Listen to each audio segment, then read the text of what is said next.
Hey there, this is Nick, a former Amazon bar raiser, and in this video I'll describe what the Amazon online assessment test is, how you can prepare for it, and how you can ace it. I'm going to divide my answer into 4 parts. Let's start with part 1. Part 1 is you can fail this test. Take it seriously.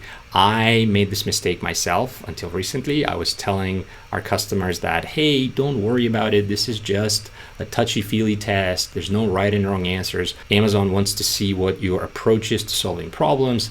Chill, is going to be fine. That is definitely the wrong advice to give to those who are going to take the test. I have talked to a number of my internal Amazon connections, and they tell me that they've seen success rates, pass rates of the online assessment test as low as 20%. For the most part, the pass rate is still well above 50, maybe it's in the 60%, 65%. But the point is, this is not a slam dunk. It's not 85, 90% of people who take the test who pass it. You could fail, take this seriously. Part number 2 is what got you here won't get you there. I'm going to explain where the online assessment test falls in the continuum of the Amazon interview process. Amazon in general is going to hire you if you raise their hiring bar, which is you are better than 50% of the current Amazonians plus 1% at that level. Amazon would determine whether that is the case based on your fit with their leadership principles and your behavioral accomplishments and failures. However, they start the interview process looking at your subject matter expertise and your functional skills, and they slowly crank the dial to move from functional evaluation to behavioral and leadership principles evaluation.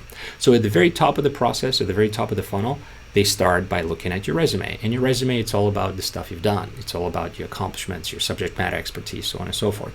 They review your resume. Then if they like it, the next step is they have you talk to an Amazon recruiter. In the screening call with the recruiter is going to evaluate if you are genuine. They're going to walk with you through your resume. And in general, the recruiter is not qualified to determine if you can raise the Amazon bar. Again, they're going to focus on your functional experience. Then after that, the next stage is when they're going to send you the online assessment test. The online assessment test, again, heavily focuses on subject matter expertise assessment.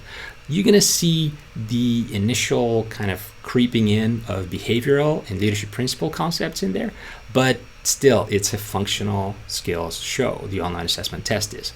Then once you go through that, you get to the next stage, which is the phone screen with the hiring manager. That is the first stage where things start to tilt in favor of the behavioral interview. You're going to get maybe 50% technical, functional questions and 50% behavioral questions. And the final step is your interview loop. And during the interview loop, 70 or 80% of your questions are going to be behavioral, leadership principle type questions, and that's going to determine whether Amazon hires you or not. So my point is that the whole event is a marathon, and the online assessment test that happens at stage 3 is still going to be very heavily focused on your subject matter skills and your functional skills. So you should prepare for that accordingly. Part 3 of my answer is that there's no standard format. Different teams at Amazon are using the online assessment test in very chaotic ways, very inconsistent ways. As I said, the pass rate even is inconsistent. And some of this makes sense because there's no uniform way with which you can evaluate different functions. For example, you're going to give an accountant or a finance person a different type of online assessment test than you would give an engineer or a solutions architect. That totally makes sense. Now, what are some of the different flavors of online assessment tests that I've seen across functions? So let's start with sales and account executives. So for those functions, the online assessment test is roughly 90 minutes. You're going to have a working at Amazon section that is going to be very heavy on multiple choice questions with different emails that you're going to have to interpret and different answers you're going to have to provide. There definitely is a right and wrong answer to these questions, so you should take it seriously. If you're a solutions architect, the test is going to be slightly longer. There's going to be a working at Amazon section, but there's going to also be a technical section that evaluates your system design skills. There's going to be a section that tests your communication and your way of working with customers. If you are a finance person, you're going to have to brush up on modeling, on crunching numbers, on solving equations, and so on and so forth in real time. If you're an engineer, The online assessment test is going to take multiple different steps. In the beginning, for about 90 minutes, you're going to be given usually two separate coding questions. Then after that, that's a separate part. You're going to be asked to provide a system design response to a problem. Then you're going to have a working at Amazon section again, so on and so forth. If you're a product manager, PMT, program manager, you're going to go back to the 90-minute format primarily, and you're going to have to answer, again, lots of multiple choice questions. Recently, I got access to some audio recordings from one of my customers in the product management vein, and I'm going to share a brief excerpt of these recordings with you. I am so pleased you've invited WeDo Learning to discuss our learning management system. I'll do a quick review of our services and packages.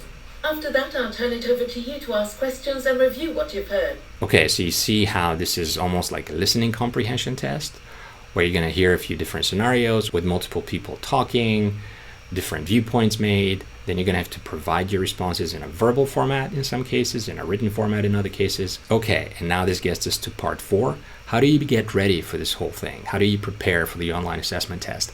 I have published another video recently on this channel of how you get ready for your functional interview questions with Amazon. That applies very well here as well. You can go through that video. The point is that in general, you should just lean on your expertise throughout your career, your functional, your technical, your subject matter expertise. You can brush up on certain skills, particularly if you work in a more hard-based scientific function, such as engineering or solutions architect or finance. There you can brush on certain concepts, equations, computer science algorithms. But for the most part, you can practice with an AI chatbot, brush up on your foundational concepts, and just be yourself. I hope this was useful to you. If it was, please like this video and follow this channel. But most importantly, please let me know what was useful to you from this video. Let me know what other questions I could answer for you. And the very best of luck in your Amazon interviews. You've got this. Chin up. Talk to you soon. Bye.